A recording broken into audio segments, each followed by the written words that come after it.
Today is August 10th, 2025, and we are still grappling with one of the most profound questions in all of science. How did life begin? The theory of evolution by natural selection is often presented as the grand explanation for all of life's diversity.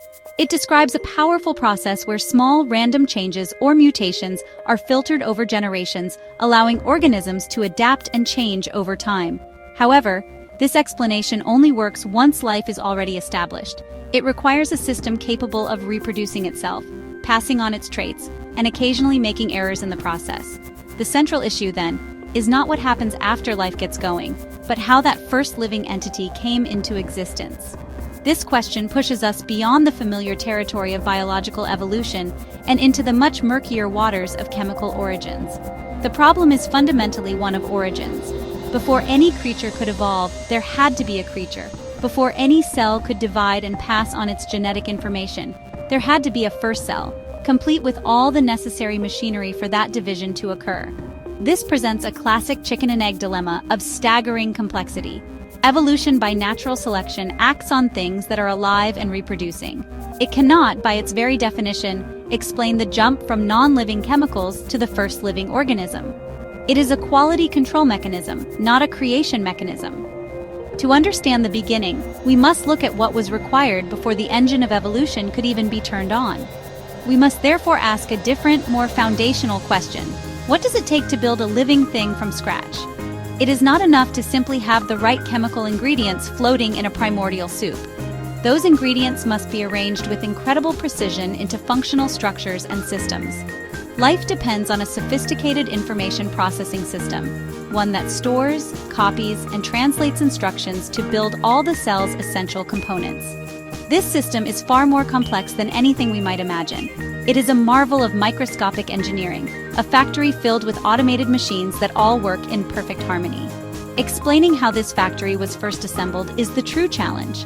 Thinking about the origin of life requires us to separate the process of evolution from the problem of origination. Evolution explains the development of life, but not its arrival. It describes how a species of bird might develop a new beak shape over thousands of years, but it does not tell us how the first bird, or the first organism of any kind, came to be. This is a critical distinction that is often overlooked. To get the evolutionary process started, you need a self-replicating entity. The question of how that first entity arose from simple, non-living matter remains one of the deepest and most persistent mysteries in science, a question that points to a profound gap in our materialistic explanations of the world. The mechanism at the heart of evolutionary theory is the mutation. A mutation is a small, random change in an organism's genetic information, the instruction manual written in its DNA. These changes can sometimes lead to new traits, which natural selection can then favor or discard. However, for a mutation to occur and have any effect, there must be a pre-existing, fully functional system to mutate. A change is only meaningful when it alters something that is already working. You cannot change a sentence in a book that has not yet been written, nor can you modify a line of computer code for a program that does not exist.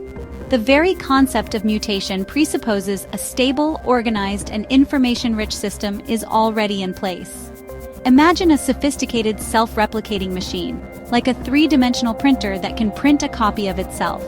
This machine requires a detailed set of instructions, the blueprint, a mechanism to read those instructions, and the physical tools and materials to carry out the construction. A mutation would be like a random typo in the blueprint. But for that typo to matter, the printer must already be operational. It must have the power supply connected, the print head working, the software running, and a supply of raw materials. Without this entire integrated system, the blueprint, and any errors in it, is just meaningless data. The evolutionary process of mutation and selection cannot even begin until this complex machinery is fully assembled and switched on. This highlights a fundamental requirement for life, an operational copying system. The first living cell needed the ability to reproduce itself, passing its biological information to the next generation. This process is not simple. It involves an array of specialized molecular machines, each performing a specific task with incredible speed and precision. Enzymes are needed to unwind the DNA, other enzymes are needed to read the genetic sequence, and still more are needed to assemble a new copy. This entire process must be coordinated perfectly. An error in any part of this system would cause it to break down, and reproduction would fail. So before the first mutation could provide any raw material for evolution, a near-perfect replication machine had to exist. Therefore, the theory of evolution finds itself in a difficult position. It relies on random mutations to generate biological novelty, but those mutations are only possible within a system of immense, pre-existing complexity. The system must be able to store information, copy it, and use it to build and maintain itself. It is not a simple step-by-step process where one piece can be added at a time. All the core components of the replication and translation machinery must be present and working together from the very beginning. This points to a major hurdle for any purely materialistic explanation of life's origin, the origin of the machine that mutations need in order to act. At the core of all life is an interdependent system of two very different types of molecules, proteins and DNA. DNA is the cell's hard drive. It stores the master blueprints for everything the cell needs to do. These blueprints are the instructions for building proteins. Proteins, in turn, are the cell's workforce. They are the molecular machines, the tiny robots that do all the physical work, such as breaking down food, transporting materials, and most importantly, copying the DNA. Here we encounter another profound chicken and egg problem. The instructions on the DNA are required to build the proteins, but the protein machinery is required to read, copy, and maintain the DNA. Think about it this way. To read a book written in a foreign language, you need a dictionary to translate the words. In the cell, the DNA is the book, and the proteins that translate it are the dictionary. But what if the instructions for building that very dictionary were only found inside the book? You would be stuck. You cannot read the book without the dictionary, but you cannot build the dictionary without first reading the book. This is precisely the situation we find in the cell. The proteins that read the genetic code are themselves encoded in the genetic code. One cannot exist without the other. This creates a seemingly unbreakable loop of codependence. This system's complexity is astonishing. The genetic code is a sophisticated language that maps sequences of DNA letters to specific amino acids, the building blocks of proteins. This code is universal across nearly all life on Earth. But the code itself is meaningless without the machinery to translate it, known as the ribosome, which is itself made of proteins and RNA. How could such a complex, integrated information processing system arise in a stepwise fashion? If you have the DNA information first, it is useless. If you have the protein machines first, they have no instructions to follow and cannot reproduce themselves. The entire system must have come into existence at the same time for it to function at all. This mutual dependence between the software, DNA, and the hardware, proteins, poses a monumental challenge to unguided chemical evolution. There is no known step-by-step path where simple chemicals could gradually organize themselves into such a sophisticated, interconnected system. Scientific models that try to explain this often propose that a simpler system came first, perhaps one based on RNA. However, these RNA world hypotheses have their own immense difficulties and have not solved the core problem of how functional information originates. The DNA protein system remains a marvel of engineering that seems to defy a gradualistic, unguided explanation for its origin. When we consider the possibility that life arose by pure chance, the numbers become so astronomically small that they really defy our imagination. Let's focus on just one aspect of the problem, the formation of a single functional protein. Proteins are long chains made from smaller molecules called amino acids. There are 20 different kinds of amino acids used in life, and they must be arranged in a precise sequence, kind of like letters in a word, for the protein to fold into a specific three-dimensional shape. This shape is what allows the protein to do its job. It's like a key that must have the correct pattern of notches to fit into a specific lock. Most random sequences of amino acids will not fold into a stable, functional shape at all. Let's do a simple calculation. Consider a relatively short protein, one made of just 150 amino acids. Since there are 20 possible amino acids at each position, the total number of possible sequences is 20 multiplied by itself 150 times.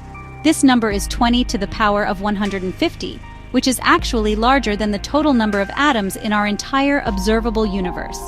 Experiments have shown that for every one sequence that forms a functional protein, there are a vast number of sequences that do nothing.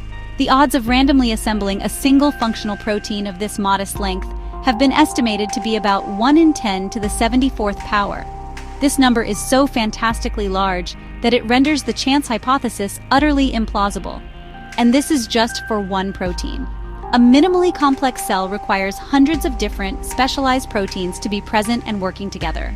The probability of all of these necessary proteins arising spontaneously in the same place at the same time by random chemical reactions is effectively zero. It's not like winning the lottery once, it's like winning a billion different lotteries in a row every single day for a billion years. The sheer improbability of this event leads many scientists to conclude that a random, unguided process could not have produced the specified complexity we observe in even the simplest living organisms. The odds are simply too steep to overcome. This is not an argument from ignorance, but an argument based on what we know about mathematics, chemistry, and biology. We understand the precise requirements for protein function. We can calculate the odds. The problem is not that we do not know how it could have happened. The problem is that all the unguided mechanisms we can imagine are mathematically doomed to fail. The functional information required to build a cell is not something that comes for free. It is highly specific and incredibly rare in the vast space of possibilities. Acknowledging the staggering improbability of chance is the first step towards seeking a more adequate explanation for the origin of life's informational richness. If life can emerge spontaneously from simple chemicals through unguided natural processes, then it should be possible for intelligent, highly skilled scientists to replicate that process in a controlled laboratory setting.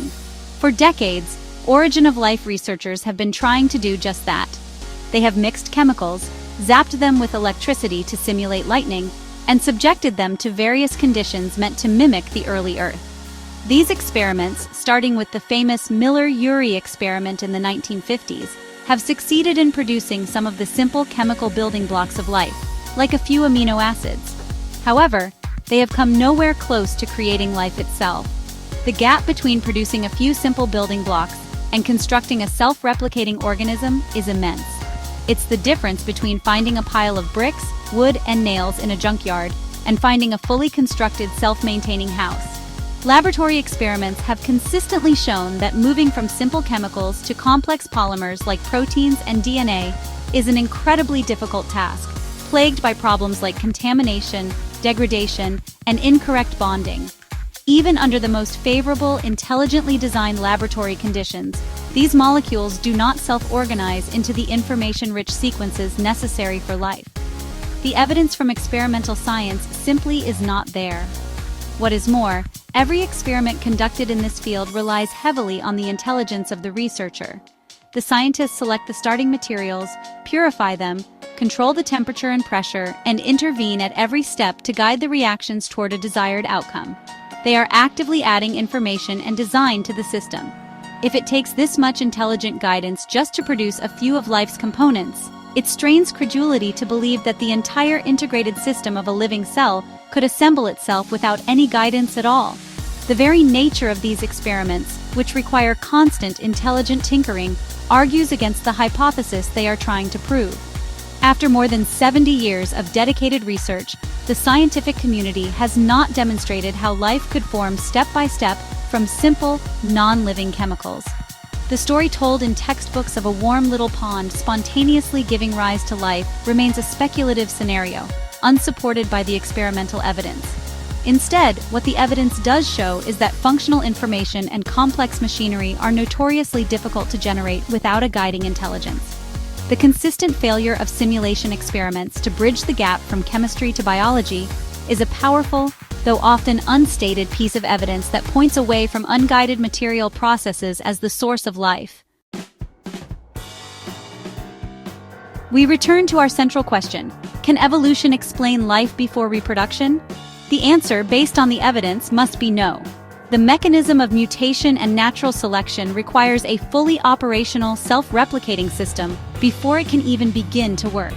This initial system, the first living cell, must have contained a sophisticated information storage, retrieval, and processing system, an operating system, in the form of its DNA, RNA, and proteins.